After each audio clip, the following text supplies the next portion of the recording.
할렐루야. 우리 옆분과 인사합시다. 하나님 우리 함께 하십니다. 시작. 하나님 우리 함께 하십니다. 한 번 더 인사할까요? 당신의 얼굴을 보니 하나님의 얼굴을 보는 것 같습니다. 시작. 당신의 얼굴을 보니 하나님의 얼굴을 보는 것 같습니다. 온라인으로 예배 드린 분도 하나님 우리 함께 하십니다. 아멘. 우리 오늘 청소년부가 야외 예배 활동이 있어서 우리 이 예배를 같이 못합니다. 좀 썰렁하지요? 예. 우리 청소년부가 없어도 여기가 꽉 찰 수 있길 바랍니다. 아멘. 요즘 일부 예배를 드린 분이 꽤 많이 들었어요. 아마 날이 밝아져서 그런 것 같습니다. 제가 저번 주에 얘기하지만 2부 예배를 지킵시다. 예. 자, 저를 다 주목해 주시기 바랍니다. 제가 도전을 받아 항상 마음에 새기고 있는 금언이 하나 있습니다. 소개합니다. 생각하는 대로 살지 않으면 결국 사는 대로 생각하게 된다. 생각하는 대로 살지 않으면 결국 사는 대로 생각하게 된다.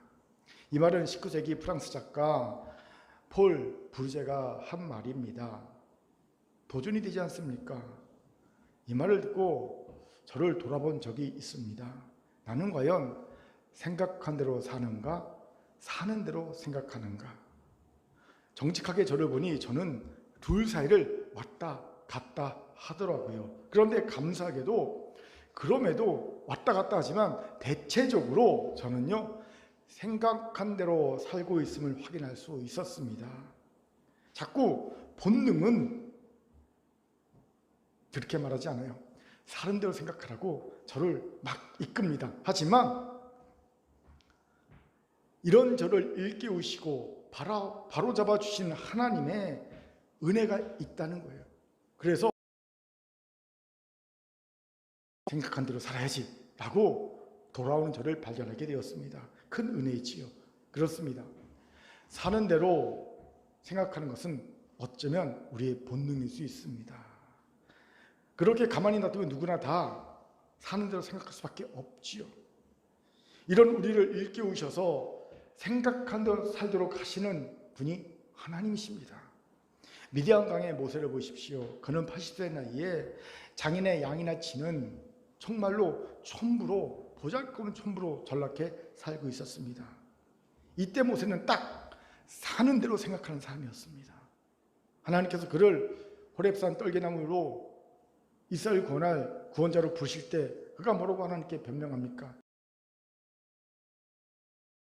만한 자를 보내소서. 이게 무슨 말입니까? 사는 대로 생각하는 거예요. 모세가 사는 대로 생각하는 자였다는 거지요. 이런 모세를 하나님이 화를 내시면서까지 일깨우십니다. 그리고 하나님의 권능을 보여주십니다. 그를 바로잡아 생각하는 대로 사는 자로 만드셔서 그러게 되지요. 은혜입니다. 그렇게 혹시 자신이 돌아보니 나는 생각한 대로 사는 자입니까?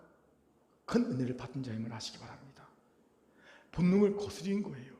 하나님의 은혜가 아니면 여러분 절대로 생각한 대로 살지 못합니다. 사는 대로 생각할 수밖에 없어요. 어떻습니까? 여러분은 생각한 대로 사는 분입니까? 아니면 사는 대로 생각하는 분입니까? 전자이길 바랍니다. 아멘. 왜요? 그래야 하나님이 쓰실 수 있는 일꾼이 되기 때문이지요. 하나님은요 사는 대로 생각한 일을 일꾼으로 쓸 수 없습니다. 그는 자신이 사는 환경에 묶여 있어요. 그 사는 환경을 벗어난 하나님의 명령, 말씀, 계획을요 이해할 수 없습니다. 이해도 따를 수 없습니다. 왜? 사는 대로만 생각하니까. 그의 환경대로만 생각하니까 하나님의 역사를, 놀라운 역사를 기대할 수도 따를 수도 없다는 겁니다. 사랑하는 금교회 성도 여러분, 우리 모두 사는 대로 생각하는 자가 아니라 생각한 대로 사는 자가 되기를 바랍니다. 아멘. 그런데 제가 이 말을 묵상하다가 문득 이 생각이란 단어 대신에 사명을 바꾸어 넣어도 되겠다라는 생각이 들었어요. 사명대로 살지 않으면 결국 사는 대로 사명을 가지게 된다. 말이 되더라고요. 사명대로 살지 않으면 결국 사는 대로 사명을 가지게 된다. 그렇습니다. 사명대로 살지 않으면 결국 사는 대로 사명을 가질 수밖에 없게 되는 거예요. 저는 이런 경우를 많이 봤어요. 하나님이 분명 그에게 주신 사명은요 컸습니다. 하나님의 나라를 세우는데 적합한 사명이었습니다. 그런데 이런저런 이유로 사명대로 살지 않더라고요. 그 결과 자기가 사는 대로 사명을 받아서 살더라는 겁니다. 이때 이 사명은요, 하나님이 주셨던 사명이 아닙니다. 그저 자신 마음대로 자신의 삶에 맞게, 자신의 처지에 맞게 자신이 만든 사명인 거예요. 여러분, 그런데 자신이 만든 사명을 사명이라고 할 수 있겠습니까? 사명이란 하나님이 주신 비전에 우리가 응답하는 것입니다. 사명은 하나님이 우리에게 주신 부르심, 비전에 응답한 것이 사명입니다. 그런데 응답하지 않고 자신이 자신의 환경에, 자신의 사는 모습에 맞춰서 자신이 만든 것을 사명이라 할 수 있겠냐는 거지. 아닙니다. 이건 유사 사명입니다. 그런데 많은 이들이 유사 사명으로 자신을 합리화하면서 살게 되더라는 거죠. 왜 이렇게 되었을까요? 사명대로 살지 않았기 때문입니다. 그러니 사는 대로 사명을 만든 거예요. 그렇게 사명대로 살아야 합니다. 그렇지 않으면 우리는 사는 대로 유사 사명을 만들어 자기 만족, 자기 압력에 빠져 살 수밖에 없는 존재가 됩니다. 오늘 생각하는 대로 사는 것뿐만 아니라 사명대로 사는 큰교회 성도가 되기를 주님으로 축원합니다. 아멘. 저를 따라합시다. 생각대로 사명대로 삽시다. 시작. 생각대로 사명대로 삽시다. 이런 우리에게 오늘 본문이 귀한 통찰을 주시오. 우리 같이 본문을 봅시다. 본문은 소아시아의 7교회 중 빌라델비아 교회에게 주신 심판의 예수께서 주신 말씀이에요. 그런데 놀랍게도 빌라델비아 교회는 다른 교회들에서 보이던 책망이 보이지 않습니다. 다른 교회들은요, 칭찬하시고 책망하시고 이게 두 가지가 나오는데 빌라델비아 교회는 칭찬만 나옵니다. 어떻게 그럴 수 있을까요? 우리는 그 이유를 8절에서 발견하게 되지요. 우리 8절을 힘있게 읽겠습니다. 시작. 볼지어다 내가 내 앞에 열린 문을 두었을 때 능히 닫을 사람이 없으리라. 내가 내 행위를 아노니 내가 작은 능력을 가지고서도 내 말을 지키며 내 이름을 배반하지 아니하였도다. 아멘. 보세요. 예수님께서 빌라델비아 내 말을 지키며 내 이름을 배반하지 아니했다고 칭찬하십니다. 아마도 빌라델비아 교회는 숫자도 적고 성도 숫자도 적고 교회 재정 능력도 적고 더하여 유대인 회당의 핍박도 거셌던 것 같습니다. 그럼에도 그들은 선하고 큰 일을 해냅니다. 어떤 선하고 큰 일입니까? 그 힌트가 바로 열린 문이라는 단어에 있어요. 열린 문은요, 이 전도의 문, 선교의 문을 의미합니다. 빌라델비아 교회는 자긍력을 가졌습니다. 또 유대인 회당에 거센 핍박이 있었습니다. 하지만 사통팔달에 위치했었거든요. 그 지역이 사통팔달에 위치해 있는 지역입니다. 그 위치에서 자신이 가진 지리적인 장점을 10분 활용하여 어느 교회보다도 더 열심히 전도했습니다. 선교했습니다. 선교에 큰 일을 행했다는 겁니다. 그렇게 부활의 주께서 이렇게 칭찬하신 겁니다. 야, 작은 능력을 가지고서 그리고 어려운 환경에서도 정말 큰 일을 행했구나 칭찬하신 겁니다. 여기서 우리는 빌라델비아 교회가 사는 대로 유사 사명을 가진 교회가 아니라 사명대로 살았음을 보게 됩니다. 생각해 보세요. 능력도 작습니다. 핍박도 심합니다. 하지만 사통팔달의 지역이라 전도와 선교의 사명인 눈에 확 띄입니다.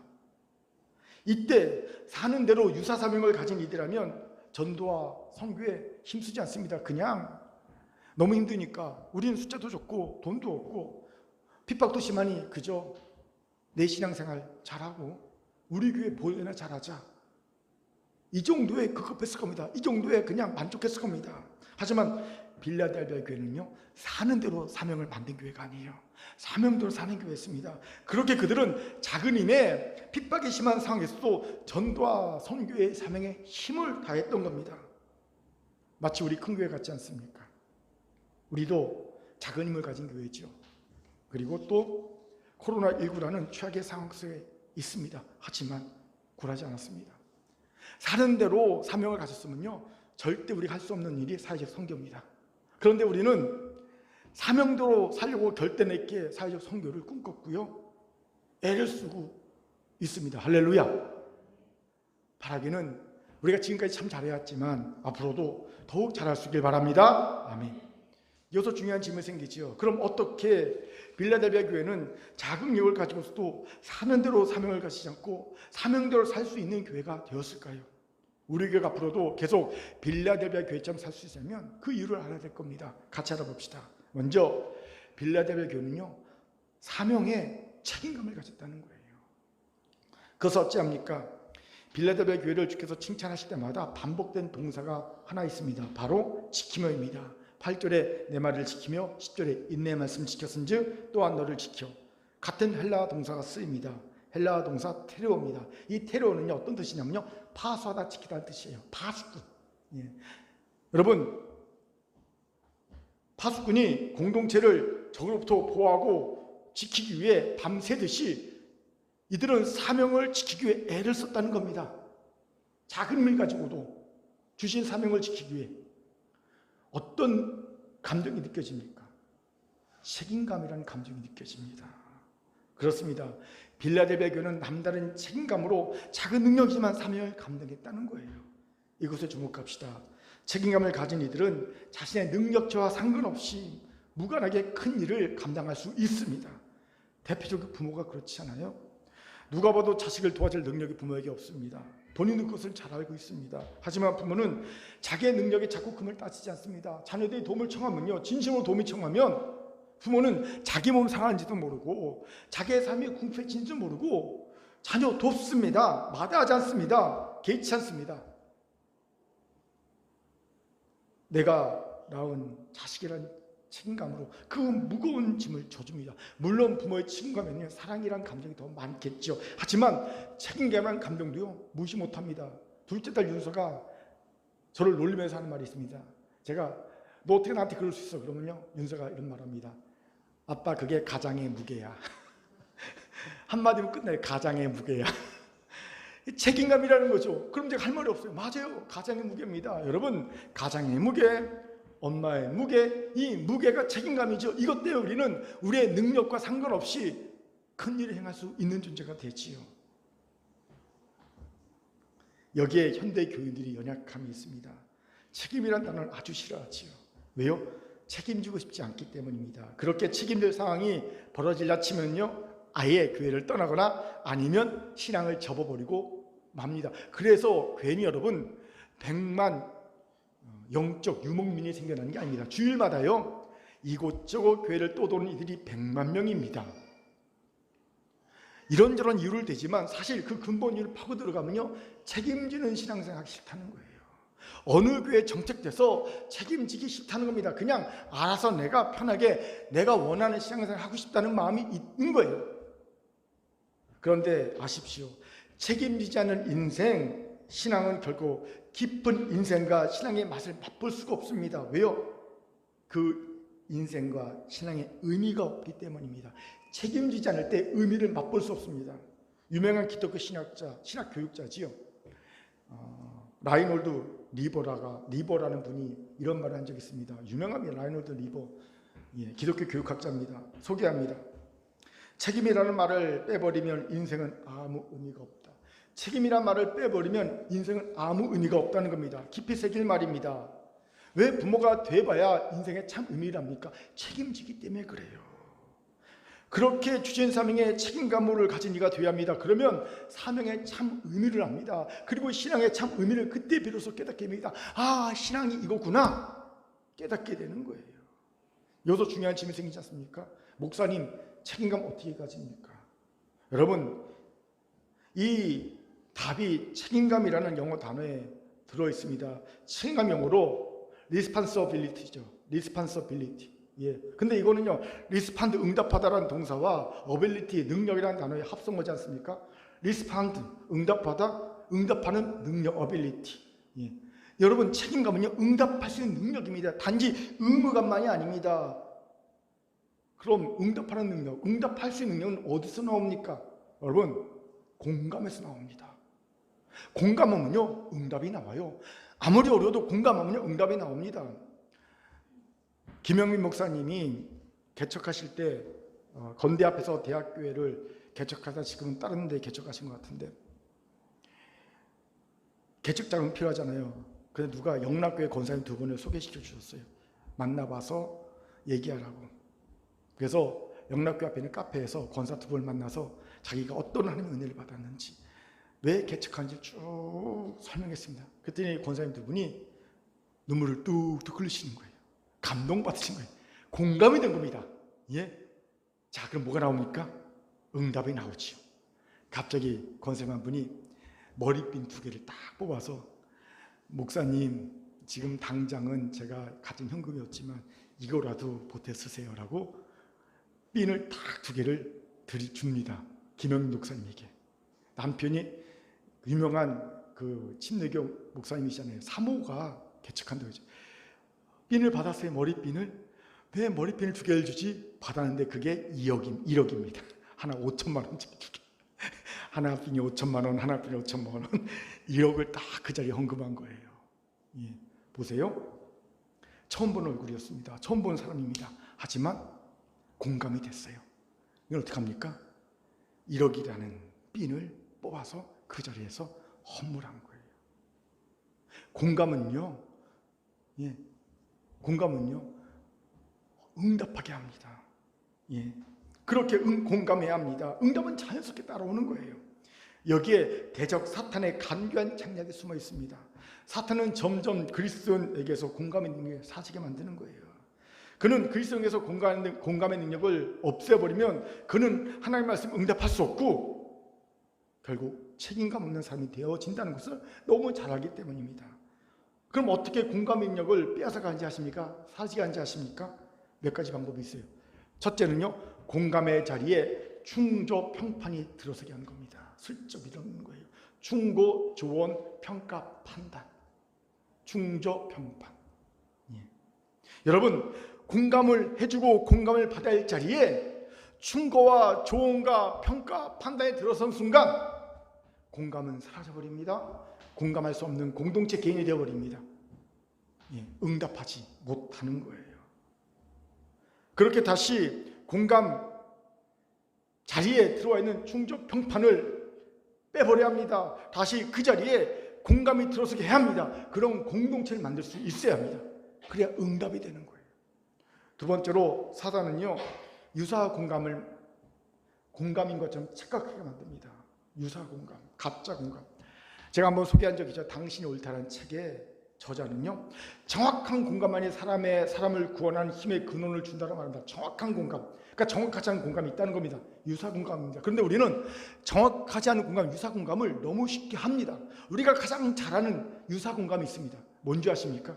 여러분이 정말 잘 쓰는, 저도 잘 쓰는 유사 공감이 있어요. 뭐냐면요, 많이 힘들지. 이 말 많이 했지 않습니까? 어떤 사람이 이렇게 얼굴이 힘들어 보입니다. 얼핏 들려오기는 저 사람이 지금 되게 여러 형편이 힘들다는 얘기를 들었어요. 그럼 우리는 어떻게 합니까? 앞에 가서 많이 힘들지? 이게 유사공감이라는 거예요. 왜 유사공감인지 아십니까? 간단합니다. 그의 감정이 어떤지 정확하게 알지 못한데 짐작만으로 이야기하는 것이기 때문입니다. 이러면요, 그는 전혀 위로를 못 받는데요. 가만히 생각해 그래요. 많이 힘들지라고 제가 말을 건넸다고 위로를 못 받더라는 거죠. 그렇기에 이 책에서는 정확하게 모르면 우선 찬찬히 물어봐야 한다고 얘기합니다. 이렇게 얘기하는 겁니다. 내가 잘 몰라서 그러는데 양해를 구하면서 다정하게 구체적으로 자연스럽게 물어봐야 한다는 겁니다. 그래야 정확한 공감을 해줄 수 있다는 거죠. 더불어 유사 공감이 아닌 진짜 공감을 해주려면요, 일단 어떤 말이든 당신이 옳다라는 확신을 그게 심어줘야 한다는 거죠. 예를 들어 여러분, 이런 얘기 아내에게나 남편에게나 자녀에게나 부모에게 듣다 칩시다. 나 죽고 싶어. 나 자살하고 싶어. 자, 이런 얘기 들으면 여러분 어떻게 반응할 겁니까? 공감해줘야 한다는 말을 들었으니 아마 여러분은요, 내가 그런 말을 하는 이유를 내가 이해하겠지만 오죽했으면 네가 그런 생각을 했겠냐마는 그래도 그리스도인이 그런 말 하면 안 되지.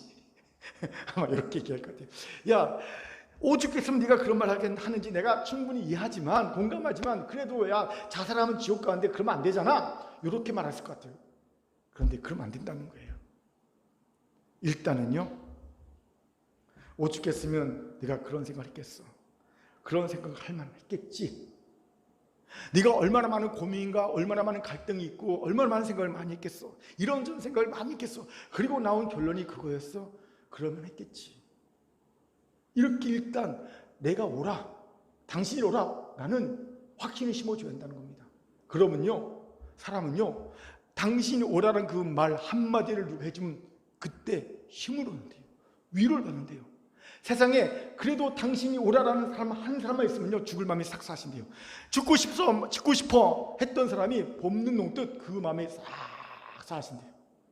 이게 진짜 정확한 공감이라고 얘기하더라고요.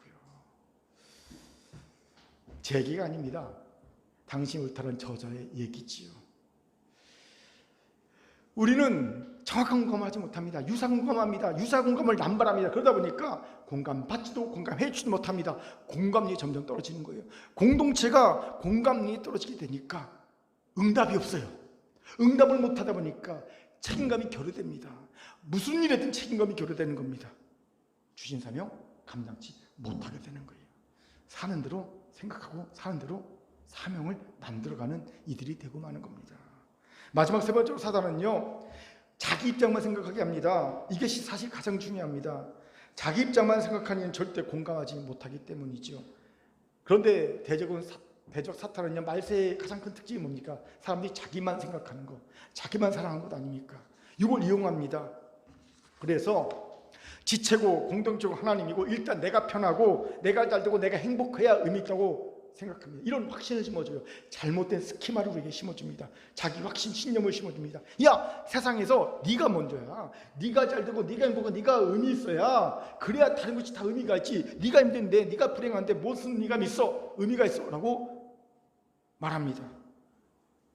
그러면요, 공감 못합니다. 내가 힘들면, 내가 다 잘 되면요, 여유가 있으면요, 곳간에서 임신난다고 막 임신난다고 공감 막 해주지만 내가 죽을 것 같잖아요. 그러면 절대 공감 못 해줍니다. 안 해주는 사람이 되는 거예요. 이러니 예수님께서 한탄하시던 이스라엘 백성의 모습과 똑같이 되는 겁니다. 같이 마태복음 11장 10절을 힘있게 읽겠습니다. 같이 읽지요. 시작. 이르되 우리가 너희를 향하여 피리를 불어도 너희가 춤추지 않고 우리가 슬피 울어도 너희가 가슴을 치지 아니하였다함과 같도다. 아멘. 어제 설교를 준비하면서 이 말씀을 하나님이 주시는데 가슴이 서늘해지더라고요. 전혀 공감하지 못하는 이스라엘 백성의 모습이 우리 공동체의 모습을 보는 것 같았어요. 하나님께서 우리의 모습을 적나라하게 이 하나의 말씀으로 딱 보여주신 것 같았습니다. 점점 공감력이 떨어지는, 그래서 반응하지 못하는 하나님의 말씀대로 우리의 모습을 하나님이 보여주시더라고요. 우리가 사단에게 속고 있다는 증거입니다. 그렇게 이제 우리의 공감력을 빼앗는 대적 사탄에게 속지 말아야 합니다. 공감력을 회복해야 합니다. 방법은 의외로 간단합니다. 사랑의 회복입니다. 하나님을 사랑하고 지체와 교회를 사랑하십시오. 결단하세요. 어떤 공감력이 생길 겁니다. 물론 정수적 공감 능력은 안 생길지 몰라요. 정수적 공감 능력은요, 유아기 때 어머니와의 유착 관계로 인해 생겨나는 겁니다. 그러니까 이게 사실 후천적이긴 한데 워낙 한 생후 3, 4개월 안에 생겨나는 거라 선천적이라고 말해도 무방하거든요. 그러니까 어머니와의 유착 관계가 좋으면요, 정수적 공감력이요 탁월합니다. 근데 이것이 좋지 못하면요, 그때 안 생기는 거예요. 이런 사람은 하나님을 사랑하고자 결단해도요, 잘 공감을 못합니다. 정서적으로. 그렇다고 여러분 실망할 필요 없습니다. 우리에게는요, 인지적 공감 능력이라는 게 있어요.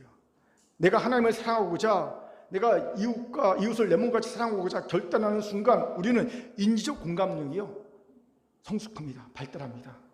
그의 입장에서 그를 생각하게 되고요, 그가 느끼는 생각, 느끼는 감정을요 자꾸만 이해하고 공감할 애를 쓰게 됩니다. 이게 인지적 공감이 발달하게 됩니다. 사실 제가 그래요. 어떤 이유에서는 제가 정서적 공감력이 좀 발달하지 못한 것 같았어요. 왜냐하면 제가 예수 믿기 전에 친구들한테 이기적인 놈이라는 얘기를 들었거든요. 제가 생각해도 제가 좀 그런 것 같았어요. 그런데 예수 믿고 난 다음에 바뀌었어요. 하나님이 계속 내가 하나님을 사랑하고 내 이웃을 내 몸같이 사랑하고 결단한 순간 인지적 공감 능력을 계속 키워주시더라고요. 그래서 지금 이 모양이라도 된 거예요. 지금 이렇게 뭔가 공감할 수 있는 요 정도라도 된 거지요. 안 그랬으면요 못했다는 거지요. 그렇게 여러분 하나님의 사랑을 구하세요. 하나님의 사랑을 회복하시기 바랍니다. 사랑이 답입니다. 공감할 수 있게 될 것이고 누구보다 큰 책임감을 갖게 될 겁니다. 작은 능력에도 사명도로 사는 우리가 될 줄 믿습니다. 아멘. 아멘. 자, 저를 따라합시다. 사랑과 공감과 책임감을 구하여 가집시다. 시작. 사랑과 공감과 책임감을 구하여 가집시다. 두 번째로 빌라델비아 교회는요, 하나님의 능력을 경험했기 때문이라는 겁니다. 우리 9절을 같이 읽겠습니다. 시작. 보라, 사단의 회당 곧 자칭 유대인을 하나 그렇지 아니하고 거짓말하는 자들 중에서 몇을 내게 주어 그들로 와서 내 발 앞에 절하게 하고 내가 너를 사랑하는 줄을 알게 하리라. 아멘.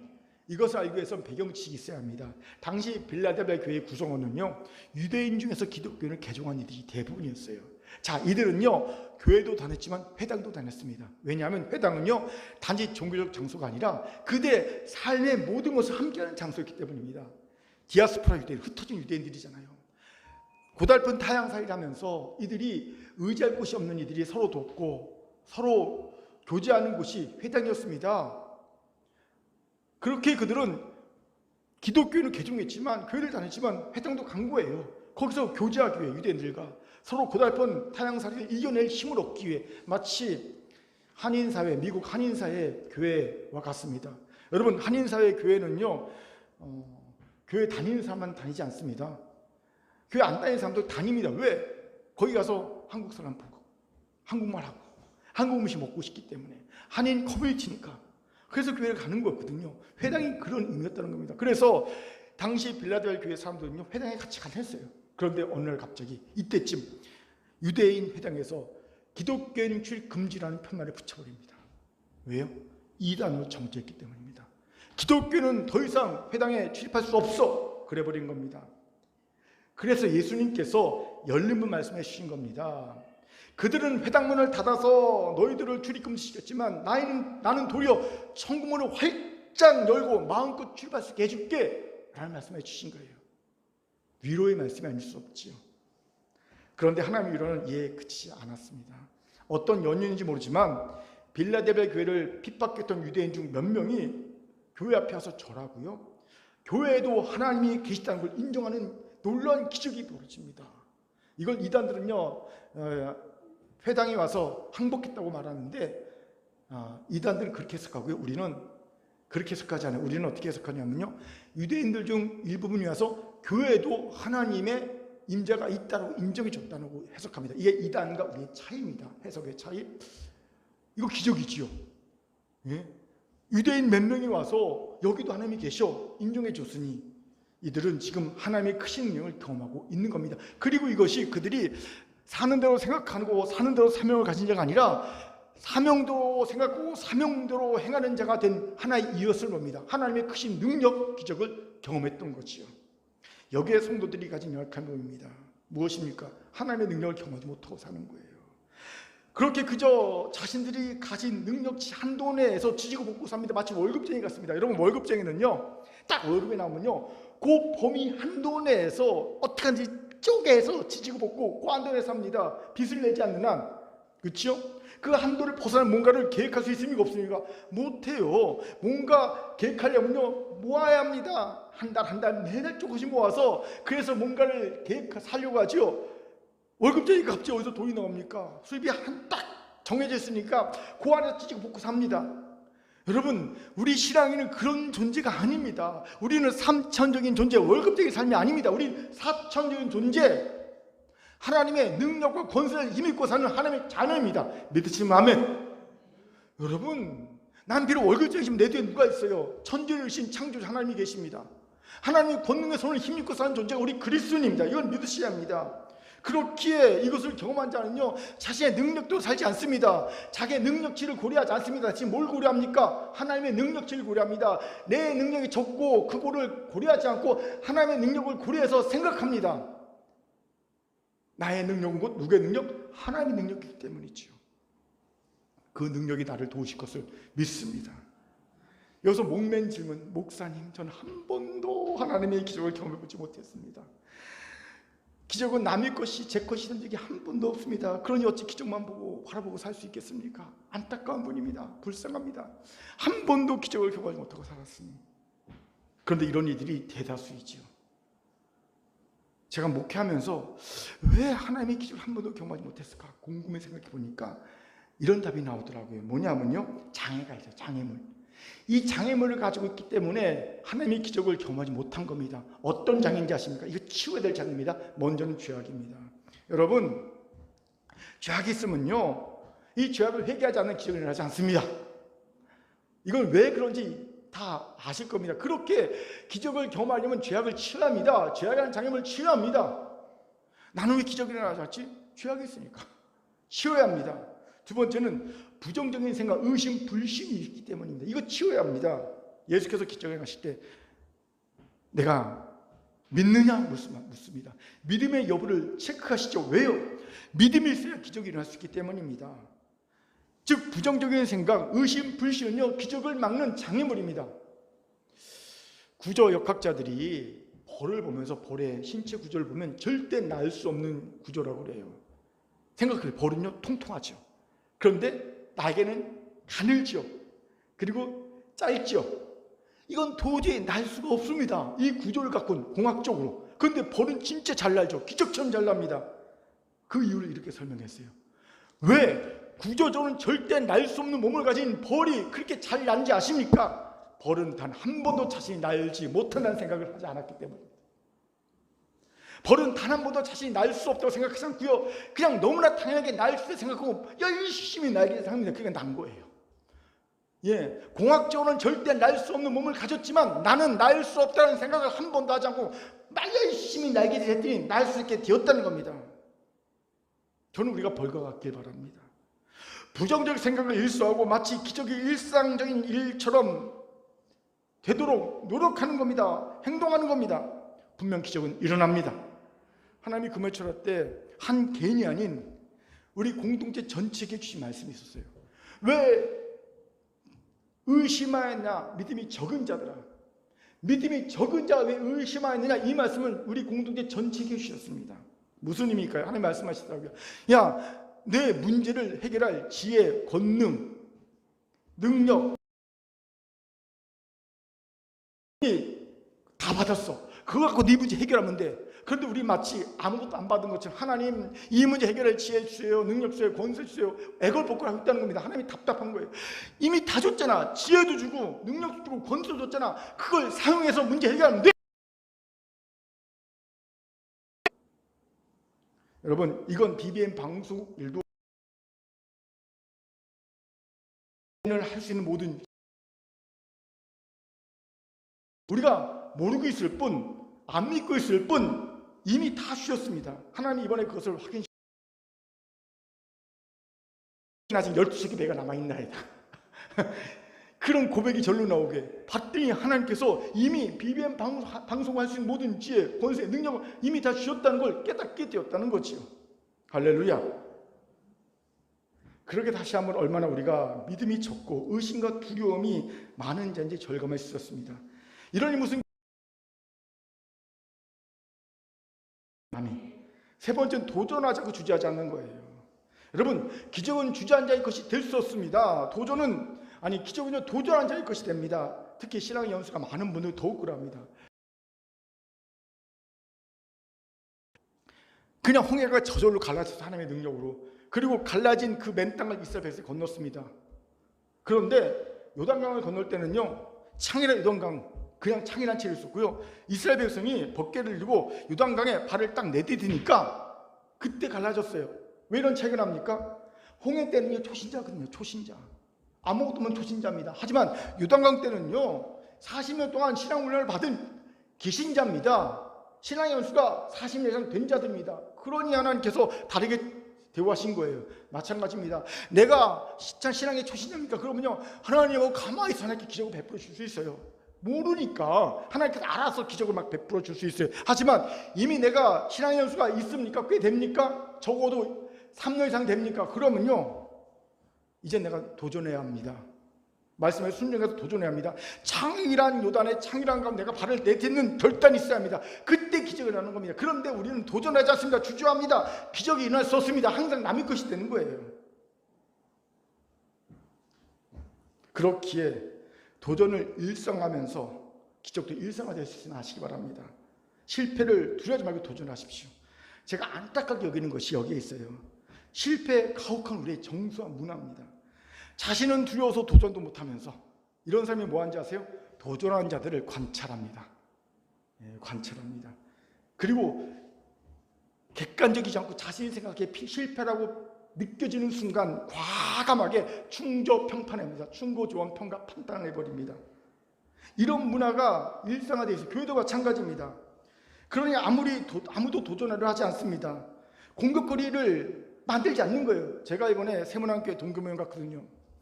우리가 세문안교회 한국교회 대표교회 아닙니까? 동기 목사를 막 우리가 놀렸어요. 왜요? 그런 대형교회 목사는요 절대 공격거리를 만들지 않습니다. 뭔가 일을 추진하다가 잘못되면요 벌떼처럼 장로들이 일어나서 공격하기 때문에 그냥 자신은 설교만 하고요 일거리는 장로들이 만듭니다. 그러니까 그냥 아무것도 하지 않아요. 너무 무료할 것 같습니다. 그러니까 개척한 목사들 동기들이 때려치고 세문안교회 사표내고 개척해하고 막 놀리는 겁니다. 그러니까 아무 말도 못해요. 막 웃고 말았습니다. 답답하더라고요. 이게 무슨 문화입니까? 실패에 가혹한 문화인 거예요. 실패에 도전한 자를, 그 도전하다 실패한 자를 가혹하게 다는 정수한 문화가 우리에게 있다는 겁니다. 여러분 그러면 안 됩니다. 실패는요 실패가 아닙니다. 성공으로 나아가기 위한 한량의 전진한 것뿐입니다. 이렇게 하면 실패하는구나. 성공을 향한 한량의 전진일 뿐입니다. 그리고 하나님의 사람은요 제가 종종 말하듯이 순종 자체가 이미 성공입니다. 그 실패가 아닙니다. 그렇기에 공동체의 정서문을 바꿔야 합니다. 도전하는 자를 기뻐해주고 도전하다 실패한 자를요 괜찮다고 위로해주고 격려해주고 일으켜 세우는 그런 정서로 문화로 바꿀 수 있어야 합니다. 그러면 너도 도전하게 되는 거예요. 왜요? 도전이 부끄러운 게 아니라 도전하다 실패한 게 부끄러운 게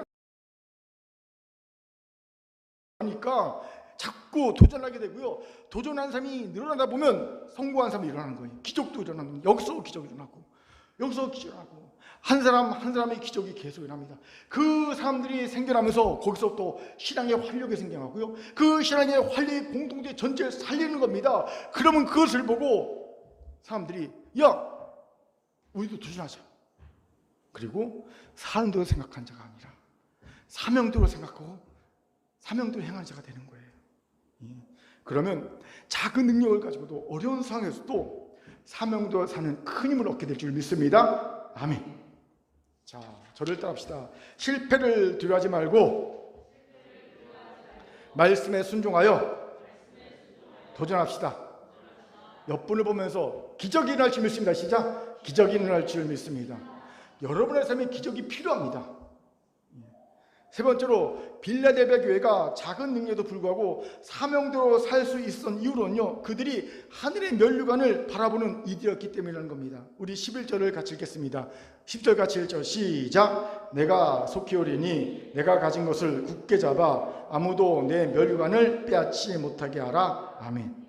보세요. 예수님께서는 빌라델비아 교회에게 그들의 면류관을 굳게 잡아 아무도 빼앗지 못하게 하라고 말씀하십니다. 왜요? 하늘 면류관을 바라보는 그 소망이 있어야 생각한 대로 살 수 있는, 사명대로 살 수 있는 힘을 얻기 때문입니다. 사도 바울도 보십시오. 그가 디모데후서 7절 8절 이렇게 말합니다. 제가 읽겠습니다. 나는 선한 싸움을 싸우고 나의 달려갈 길을 마치고 믿음을 지켰으니 이제 오는 날 위에 의의 면류관이 예비되었으므로 주 의로우신 재판자의 그날에 내게 줄 것이며 내게만 아니라 주의 나타나심을 사모하는 모든 자에게 도니라. 여러분, 사도 바울도 우리와 같은 연약한 자였습니다. 그렇지만 그가 끝까지 그에게 주신 사명을 붙잡고 사명대로 사는 사람이 된 이유가 무엇이었습니까? 그도 하늘 면류관을 사모하고 바라보는 자였기 때문이라는 거예요. 그가 말하지 않습니까? 나도 하늘 면류관을 바라보고 사모한 자였기에 끝까지 나의 달력길 다 갈 수 있었어. 상황이 아무리 어려웠고 내 능력이 약했지만 내가 그럼에도 불구하고 사명대로 살 수 있었어 말하고 있는 것 아닙니까? 우리도 똑같습니다. 하늘 면류관을 바라봐야 됩니다. 소망해야 합니다. 간절히 소망해야 합니다. 아이 목사님 너무 속보이는 거 아닙니까? 이렇게 면류관, 우리 또 체면이 있어서 자꾸 뭐 의회 면류관 그러고 신앙생활이 너무 속보이는 거 아닙니까? 모르는 소리입니다. 여러분, 우리가 면류관을 바라보고 사는 이유는 천국 가서 우리의 공로 자랑하고 천국 가서 남들보다 더 큰 복을 받아서 남들 단칸방에 살 때 나는 맨션 짓고 살고 뭐 그러려고 면류관을 자랑하는 게 아니고 얻는 게 아닙니다. 그럼요. 면류관이 있어야 이 면류관을 하나님 앞에 밭을 드리고 찬양과 경배를 드릴 자격이 없기 때문이에요. 요한계시록 4장 10절 11절 같이 읽겠습니다. 시작. 24 장로들이 보좌에 앉으신 이 앞에 엎드려 세세토록 살아계신 이에게 경배하고 자기의 관을 보좌 앞에 드리며 이르되 우리 주 하나님이여 영광과 존귀와 권능을 받으시는 것이 합당하오니 주께서 만물을 지으신지라 만물이 주의 뜻대로 있었고 또 지으심을 받았나이다 하더라. 아멘. 보세요. 마지막 날에 하나님 앞에 딱 가서 하나님께 찬양과 경배를 드릴 때 먼저 하는 게 있습니다. 의의 면류관을 다 벗어 함께 드리는 거예요. 이 의의 면류관을 벗어 드릴 수 있는 자만이 찬양과 경배를 하나님께 드리는 거예요. 여기에서 왜 찬양 경배자들에게 성가대들에게 의로운 삶, 거룩한 삶을 살라고 요구한 이유가 있어요. 찬양 드리기 전에 일주일 살면서 거룩하게 살면서 구별되게 살면서 하나님께 받은 의의 면류관이 있어요.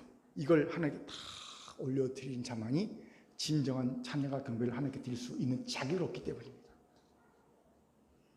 일주일 동안 제멋대로 마음대로 막 살다가 아무것도 없어. 그런 사람은요 올려드릴 게 없잖아요. 올려드릴 게 없잖아요. 찬양과 경배 못하는 거예요. 인간의 소리가 나는 거예요. 그러니 찬양 드리는 자는 성가대는 거룩하게 살라. 특별히 이렇게 요구하는 겁니다. 들을 낀 자는 들을 수 있기 바랍니다. 여기서 혹시 나는 그래도 하늘 면류관보다는 땅의 것이 좋아요, 이 땅에서 행복하게 사는 게 더 좋아요 라는 분이 있습니까? 안타까운 분들입니다. 왜? 하늘 면류관의 가치를 모르는 분이기 때문입니다. 안다면 절대로 말할 수 없어요. 여러분, 구소련 시대에 이런 일이 있었어요. 선교사님이 제게 이렇게 말씀해 주신 건데, 제가 이제 소련 우리 러시아 선교할 때 10명의 그리스도인들을 회유하기 위해서 군인들이 잡아다 한겨울에 강이 꽝꽝 얼었잖아요. 광에다 10개의 구덩이를 파고 웅덩이를 파고 10명을 옷을 다 벗겨서 웅덩이에 넣었어요. 10분 안에 다 죽습니다. 10분 안에. 그리고 한쪽에 불을 피워놓고 고기를 구우면서 야, 네가 배교하면 살려줄게. 회유했어요.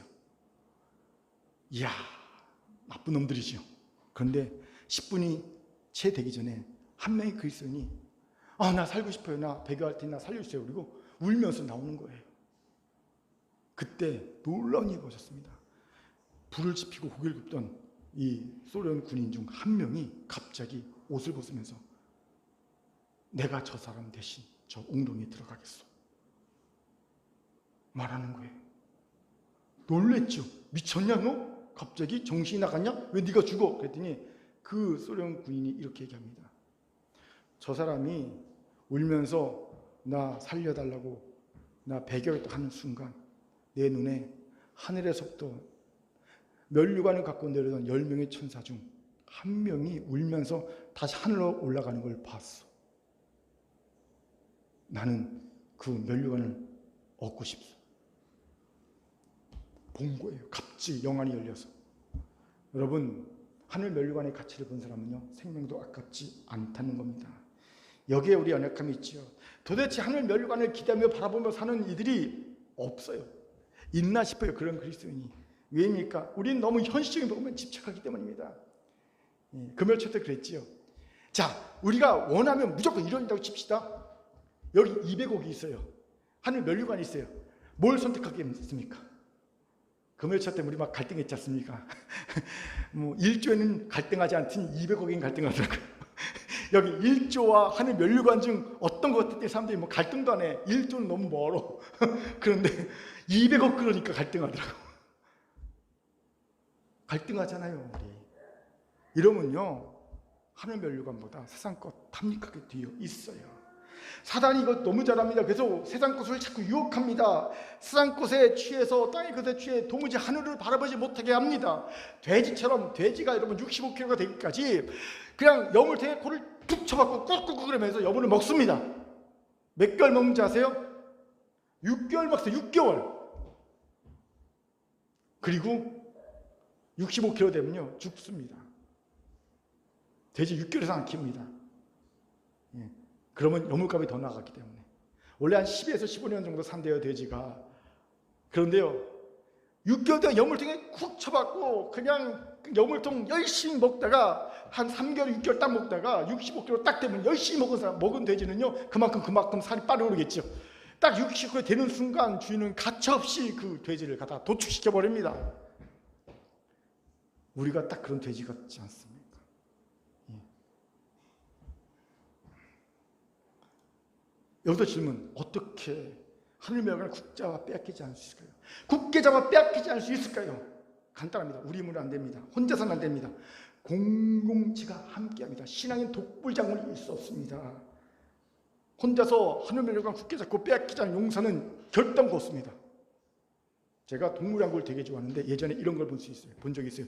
백수양 사자가 무리에서 탈락됐어요. 그러니까 무리에서 싸움하다가 수컷끼리 1등 놓고 싸움하다가 탈락됐어요. 그래서 쫓겨났어요. 상처 입었어요. 그러니까 다른 사자 무리가 공격하더라고요. 상처를 받고 쫓겨납니다. 상처 입으니까 하이에나 때도요, 사자를 공격하더라고요. 상처 입고 쫓겨납니다. 상처 입으니까요, 사냥을 제대로 합니까? 못하죠. 굶어 죽더라고요. 나중에 보니까 그냥 뼈만 남았어요. 뼈만. 가죽이 뼈에 딱 달라붙어갖고 그냥 백수양 사자가 빼짝 골아갖고요, 그래 굶어 죽는 걸 봤습니다. 이야, 아무리 초원을 쩌렁쩌렁 울린 백수양이 뭐합니까? 공동체가 없으니까, 혼자 남으니까 못 살아남더라는 거지요. 똑같습니다. 내가 신앙이 사자 같은 신앙입니까? 혼자 잘할 것 같습니까? 절대 아닙니다. 반드시 그는 죽습니다. 그는 하나님의 명령을 빼앗기고 맙니다. 각종 사자와 각종 하이에나가 달라붙어서 공격해서 그를 상처입혀서 죽고 맙니다. 그렇게 혼자 있으면 안 됩니다. 서로 돌아봐야 합니다. 사랑과 사랑을 격려해야 합니다. 모이길 피하는 어떤 삶이 있을 것 같지 않냐고 더욱 그날이 가까웠으면 더욱 그렇게 해야 합니다. 자꾸 모여서 같이 격려하면서 하나님의 명령을 바라보게 해야 합니다. 오늘 공동체와 함께 하늘 명령을 바라보는 우리가 되길 바랍니다. 그러면 그 소망으로 사명대로 사는 이가 될 줄 믿습니다. 아멘. 자, 저를 따라합시다. 공동체와 함께 하늘 멸류관을 바라보고 소망합시다. 시작. 공동체와 함께 하늘 멸류관을 바라보고 소망합시다. 이제 말씀 마치겠습니다. 아는 분은 아시겠지만 띠띠쁨 어린이 리포터 교육이 2주 동안 재정비에 들어갔지요. 그동안 방송국 일을 정말 열심히 도와주시던 양 대표님이 개인적 사정으로 함께할 수 없게 돼서 불가피하게 정비할 수밖에 없게 되었어요. 이걸 놓고 제가 이제 기도하면서 재정비해야 되니까 이런저런 기도를 하면서 하나님께 뜻을 묻고 있는데 갑자기 이런 음성이 싹 눈에 들려오는 겁니다. 야, 그러게 능력도 안 되면서 왜 남의 힘을 빌려서 일을 벌리긴. 저를 비난하고 정죄하는 소리가 싹 들려오는 겁니다. 야, 일을 하려면 너한테 능력이 있어야지. 너 능력도 없으면 왜 남의 능력 갖고 일을 벌리긴. 이런 소리가 싹 들려오는 거예요. 자, 이런 비난과 정죄 소리가 들리면 어떻게 해야 됩니까? 무조건 받아들입니까? 아니요. 잘 들으세요. 이럴 때는요, 생각을 딱 멈춰야 되는 겁니다. 이 기술이에요. 딱 멈추는 겁니다. 그리고 다시 하나님께 뜻을 묻습니다. 하나님, 분별케 하여 주옵소서. 말씀을 딱 폈어요. 하나님이 제게 말씀을 주셨어요. 오늘 말씀을 주셨어요. 오늘 말씀. 그리고 그 소리가 사단의 야, 내가 작은 능력을 가지고도 내 말을 지금 애를 썼구나. 내가 너를 칭찬해. 정반대의 말씀을 주셨어요. 여러분, 말이 좋아 작은 능력이지, 이 작은 능력은 다른 말로 뭔지 아세요? 무능력이에요. 무능력. 네가 무능력함에도 불구하고 내가 너에게 준 사명대로 생각하고 사명대로 행하려고 애썼구나. 내가 너를 칭찬해. 이런 말씀해 주셨어요. 큰 위로가 아닐 수 없습니다. 그리고 더하여 하나님께서 열린문까지 허락해 주셨어요. 열린문이 뭐라고요? 전도의 문, 선교의 문이었어요. 제가 이 말씀을 딱 받았는데 너무 기쁘잖아요. 그런데 마침 김엘리사 목사님한테 갑자기 전화가 왔어요. 예? 그러면서 목사님이 웃으면서 우리가 김치봉사 하잖아요. 목사님 김치봉사 너무 감사합니다. 그러면서 하나님이 목사님에게 주신, 큰 교회 주신 약속의 말씀이 있어서 전해 주려고 전화했습니다 그러더라고요.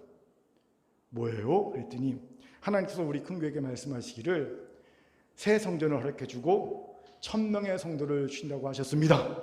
할렐루야. 냉큼 할렐루야. 냉큼 할렐루야. 물론 여러분 이 약속의 말씀 우리가 우리 것을 받으려면요 기도의 눈물, 수고의 땀, 때로는 순교의 피가 필요한 줄 압니다. 이게 없이 이게 어찌 이루어지겠습니까? 하지만 아무나 이런 약속의 말씀 받은 게 아니잖아요. 마치 이와 같은 느낌이 들었어요. 그동안 우리 큰교회가 15년 동안 사는 대로 생각하지 않고 사는 대로 사명 갖지 않고 사명대로 생각하려고 애를 쓰고 발버둥 친 결과를 하나님께서 인정해 주셨다. 그것이 성공적이든 성공적이지 않든 여러분 15년간 우리의 큰교회 이끈 궤적을 한번 삶의 궤적을 보십시오. 언제 우리가 사는 대로 생각한 적이 있어요? 사는 대로 행복, 사는 대로 사명 가진 적 있어요? 전혀 그렇지 않습니다. 항상 우리는요 주신 사명대로 생각하고 사명대로 행하였습니다. 뭐 저런 작은 교회 이것도 해 그거 다 해왔어요. 지금까지 큰 교회는요 하나님께서 이번에도 그걸 인정하시면서 내가 무능한 거 알아. 하지만 그럼에도 불구하고 내가 내 명령을 지키고 내 이름을 배반하지 않는 애를 썼구나. 인정해, 칭찬해. 내가 너에게 성괴물 활동으로 줄게. 약속해 주시는 것 같았습니다. 할렐루야. 그렇게 여러분 이제 우리 흔들리지 말고 더욱더 견고하게 사명대로 살 수 있길 바랍니다. 이를 위해 사랑과 공감과 책임감을 구하여 가집시다. 하나님의 능력을 경험합시다. 이를 위해 실패를 두려워하지 말고 말씀에 순종하여 도전합시다. 공동체 함께 하늘 멸관을 바라고 굳게 잡고 빼앗기지 맙시다. 바라기는 우리 큰교회 성도 모두가 작은 능력에도 불구하고 사명대로 사는 주의 삶으로 주 앞에 인정되기를, 그래서 열림문의 복을 다 받기를 주의 이름으로 축원합니다. 아멘.